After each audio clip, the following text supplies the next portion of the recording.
If you want to know 4 simple ways to make your workout more efficient, this episode is going to be perfect for you.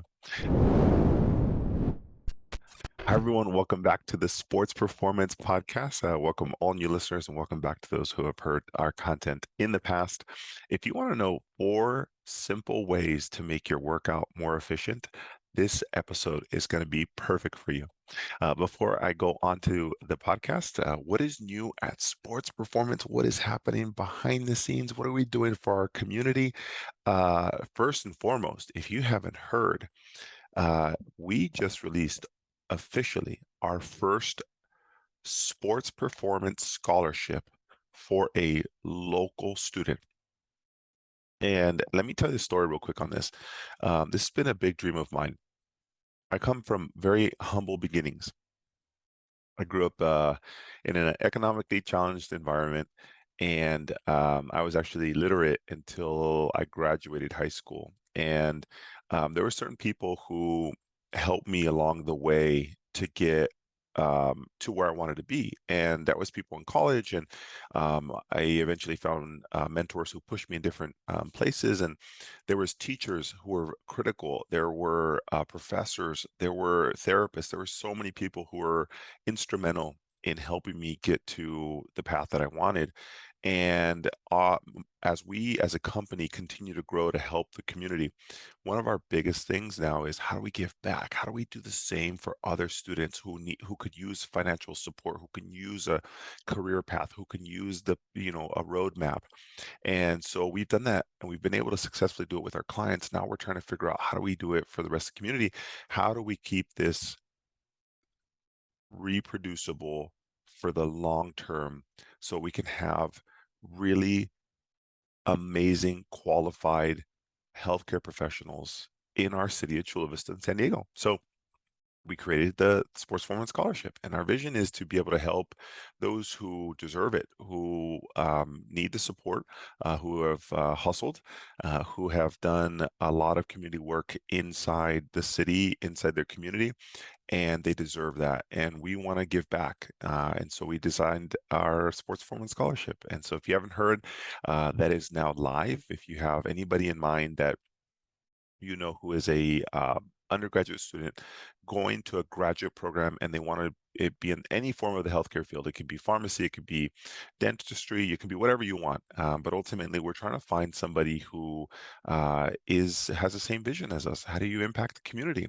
And at a young age, once you identify that, those individuals, they're rock stars, and we want to be able to support those individuals. So that is now live. You can check on our website, sportsperformancept.com/scholarship. And we're excited to get back to our community. That's the biggest thing. What else is happening? The team is doing great.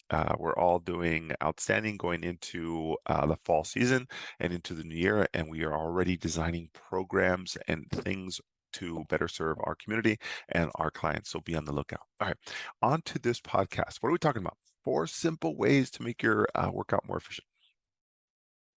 All right. This is a passion of mine. I love working out. If you don't know, I'm not obsessed, but I really enjoy it at the moment. I have so much that I'm trying to work out 6 or 7 days now, and to do that, there's a fine art in being able to. I'm 40 years old, and to be able to like push the throttle on being able to train that many days, you kind of have to learn when to push and pull. You can't go hard all the time. So efficiency is the name of the game, and so I want to share that with you. What am I doing, and then what I recommend that you do to make your workouts more efficient. There's a couple things that are working for me right now and all the clients that we serve, and let me share these. Okay, number one, you have to have a plan for the week and the month. What I hear from clients and athletes is they're going day to day, or just even like a very short couple days, and they maybe scroll on Instagram, or they find a workout template on Google, or they go to YouTube and they're like following this one person. And sometimes that just eventually fades out, right? Like it's a lot of work. You think it's going to be easy. I'll just look it up real quick, but you end up finding that you naturally just start mixing and matching things. You're like, well, I like this thing from Google. I'm already good at this. So I now have a jump rope. So I guess that's convenient. I'll just kind of mix those in. Well, what happens is when you do day-to-day progressions, that makes for a average workout and average results. What happens is essentially you pick and choose only the things that you're good at. You no longer do the things that you're challenged by. And when you do that, when you do things that you're good at, that becomes kind of boring too. You're actually becoming less efficient. You're just doing the same thing over and over again. You're not getting any better results. You're just doing it because it's easy. It's the path of least resistance. So the worst thing you can do is just plan day to day and hope that Instagram, YouTube, or Google gives you the answer. That will last so long. I promise you, we work with several clients who've tried this in the past, and that's why they come to see us because they're like, I'm tired. Can you guys tell me what to do to make it more efficient? Because I've tried it and it's just not working. All right. So here's what I would say. You got to map out your, I'd say ideal world is a month. Start there. If you're brand new to this, and it's okay, it's not super daunting. What you're going to do is you're going to create a framework. You have to decide what's your goal? What are you trying to do? Are you trying to gain muscle? Are you trying to lose body fat? Or are you just trying to get more fit? Decide on one of those three. Can we keep that simple, right? Because most of us fall within that, right? So if you're running to do a marathon or a 5K, I'd say you're doing it to like be fit. But behind that, you have to know, why are you truly doing this? Are you trying to do more muscle mass so you can like look great, feel great? Or are you trying to lose body fat so you can look great? So and feel great. So ultimately, some people just do it for fitness because they're like, I don't really have a target aesthetically, but I do have a target that I want to live as long as possible. I want to challenge my heart. I want to make sure that I don't have osteoporosis or osteopenia or I don't break anything. That's great. But you have to know, you kind of have to have a plan. So once you map that out, you have to decide, okay, great. If I'm strengthening, I'm trying to build more muscle mass, I'm going to have 3 days of strengthening minimum. If I'm trying to lose body fat and all these other things, you might have to be doing 3 days of cardio minimum. And if you're doing fitness, you can vary it up. And so that kind of creates your program. So ideal world, you're at least doing 3 days a week. We know 3 days is mandatory to have some form of results. So if you're going to be working on any of these things, you know that you have to pick 3 days minimum. Ideal world is 5. Most of us have our weekends off. So all it is easy. 3 days of strengthening, 2 days of cardio. And if you want to flip that and you're doing it like losing fat or staying fit, you can do 3 days of cardio and 2 days of strength. Bare minimum, that would be an easy scenario. Now you create that framework. Now you go 4 weeks in a row, and then now you want to create exercises, whether that's a Google Sheet or on a piece of paper or whatever that is. Start mapping that out on like, what does an exercise program look like for you? Now you're challenged. Now you're like, well, I've never thought about it that way. That's the best way you can approach this because now you actually have a plan. And when you have a plan, you commit to it. So don't go day to day. Stop looking on Instagram, on Facebook, on YouTube, or on Google for the answers on a day-to-day basis. You will not be efficient. You actually spend more time at the gym trying to scroll and figure things out. You're actually wasting your time during that session. So don't do it.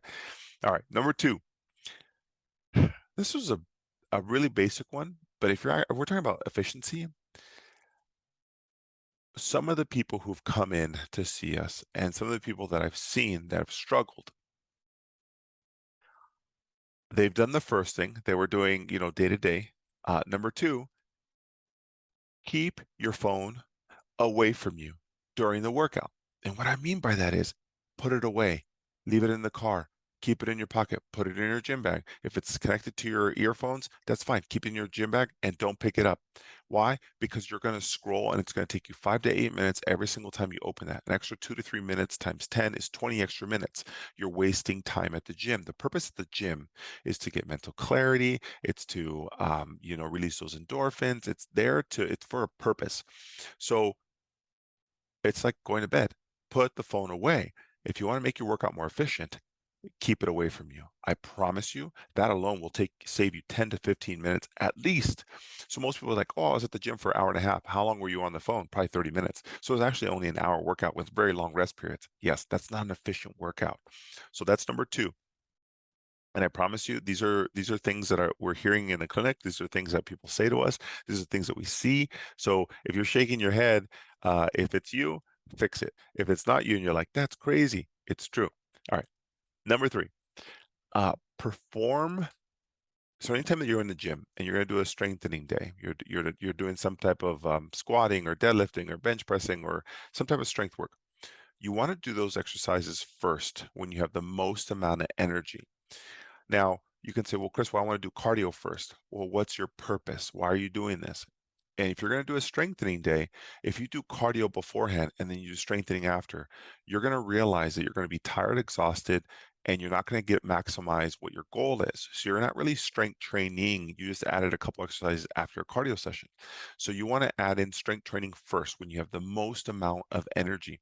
From there, that's when you're going to take the opportunity to take larger rest periods and have a purpose to what you're trying to do, and then move on to what we call accessory exercises. So like if you're doing, bicep curls or tricep curls, those are not true strengthening. We're talking about large movements with a lot of body parts and a lot of muscles being moved. So you want to do those large compound movements first and then do your accessories. Okay. So use those large rest periods first. And then when you start doing your accessories, you can shorten down your accessory rest periods because they're not high of a priority. They're not so exhausting. Okay. All right. Number 4.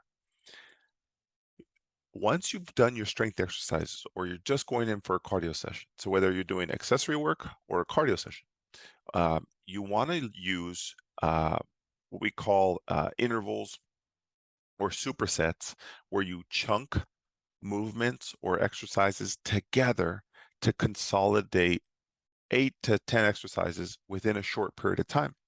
And what I mean by that is, say for instance, you only have 30 minutes and you're like, I want to do a little bit of everything. And you say, okay, well, how do I maximize this? If you're going to do bench press, jumping jacks, burpees, pull-ups, and bicep curls and deadlifts. What you would do, instead of doing those all like separately with long rest periods, which would take you 45 minutes, now you can start combining them and saying, now you're going to create a circuit where you're doing 10 to 15 of the bench press, 10 to 15 of the bicep curls, 10 to 15 of the deadlifts, 10 to 15 of the pull-ups, 10 to 15 of the burpees, and there's no rest periods because you're just going. And what that does is it gets your heart rate going, and that's great for the person who wants to, lose body fat and or just stay fit. Now, that might not be the ideal scenario for somebody who's trying to gain more muscle mass, but it all comes down to what is a priority. So to make it more efficient, start looking at circuit training and chunking your exercises together so that way you don't have to be there for an hour and a half to get all the same work done. You can consolidate that. And what that allows you to do is get a better workout, burn the fat, get stronger, get fit in a shorter amount of time. That's why there's other companies who are very big into circuit training because it's very efficient. I've seen companies doing workouts in 30 minutes. I've seen companies doing it in 45 minutes and 60 minutes. Somewhere in that realm, after an hour is kind of the point of no return. You really don't need, you're not going to see that much more results after an hour. Ideal world, honestly, if you ask me, it's 45 minutes of interval-based work with a little bit of strength training at the start. So you can do 15 to 20 minutes of strength training and 20, 25 minutes of circuit training. And that leaves you, 10 to 15 minutes of like warming up and cooling down. So you're actually in the gym for 1 hour, but you got the most bang for your buck on that workout. All right, so that was number 4. However, I do have a bonus, and that has to do with the last point I just made. Number 5, keep your workouts around 45 minutes of actual work.